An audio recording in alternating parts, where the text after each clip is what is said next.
Башка бүтүрүүчүлөр менен катар быйыл мектеп уясынан уча тургандардын катарында Сымбат Бектемирова да бар.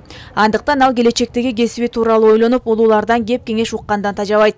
Анын оюнда программалоо же менеджмент тармагы азыркы учурдагы суроо талап жогору кесиптердин бири. Быйыл 11-класска бүтүп атканыбызга аябай эле толкунданып турам. Негизи эле бул убакыт кандай өткөнүн деле билбей эле калдык чынында. Азыркы күндө суроо талабы жогору окууларды тандаганыбыз биз үчүн туура деп эсептейм.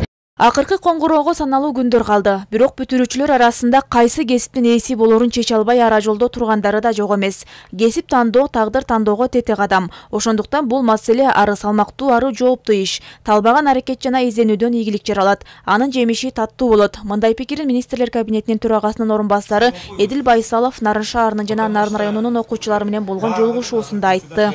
Вы будущие президенты, вы будущие министры. Особенно вот здесь сидящие девушки. Вы вот наш успех, вы наша вот красота, и вы наши мозги и все остальное.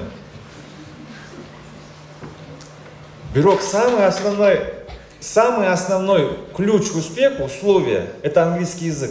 Жолугушууда Эдил Байсалов окуучуларга учурдагы билим берүү тармагындагы артыкчылыктар, мүчүлүштүктөр, суроо талап жогору болгон кесиптер тууралуу айтып берди. Мектеп окуучулары өлкө келечеги экенин белгилеп, бардык үмүт жаштарда жана аларда чоң жоопкерчилик бар экенин билдирди. Ал эми окуучулар өздөрүн кызыктырган суроолоруна жоопторду алышты. Биз өзүбүздүн билим сапатыбызды кантип өнүктүрсөк болот жана кантип биз өзүбүздүн билим сапатыбызды жаңы деңгээлге көтөрө алабыз. Если мы будем настойчиво стремиться к тому, чтобы это усвоить, мы это быстро можем наверстать. Самое главное качество — это вот настойчивость, настырность. Мектеп окуучуларын Эдил Байсаловдун ушул даражага жана кызматка жеткени да кызыктырды. Бул үчүн кандай сапаттарга ээ болуу керектигин да сурашты. Жалпысынан жолугушуу жагымдуу маанайда өтүп, келечек ээлеринин айрымдарында өзүнө болгон ишеним пайда болгонун айтышты.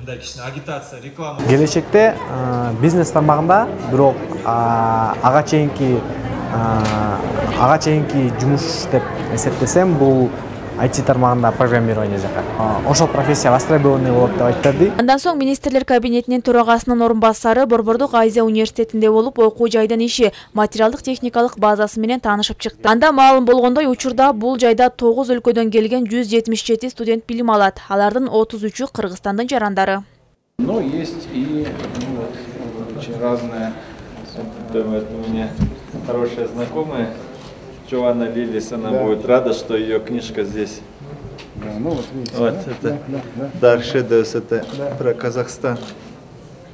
Она будет рада, что ее книжку здесь не купили. Өз сөзүндө Эдил Байсалов билим берүү тармагында бир катар мүчүлүштүктөр бар экенин моюнга алып, билим уяларындагы шарттардын жоктугу, мектептердин эскирген абалы тууралуу маалыматы бар экенин айтты. Бирок бара-бара бул маселелер да чечилип, бардыгы өз ордуна келет деди. Анткени азыркы бийликтин болгон аракети билим берүү тармагына, анын ичинен жаштардан өнүгүп өсүп, өз өлкөсүнө кызмат кылуусуна жумшалып жатканын билдирди.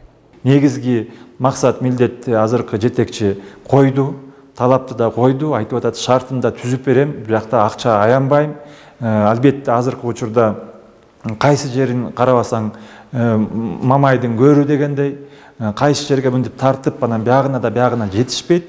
Ошондуктан жалпы улуттук азыркы учурда приоритет билим берүү тармагы болушу керек. Белгилей кетсек, Нарын шаарынан сырткары министрлер кабинетинин төрагасынын орун басары эртең менен Кочкор районунда мектеп окуучулары менен жолугуп, алар менен жандуу баарлашуу өткөргөн.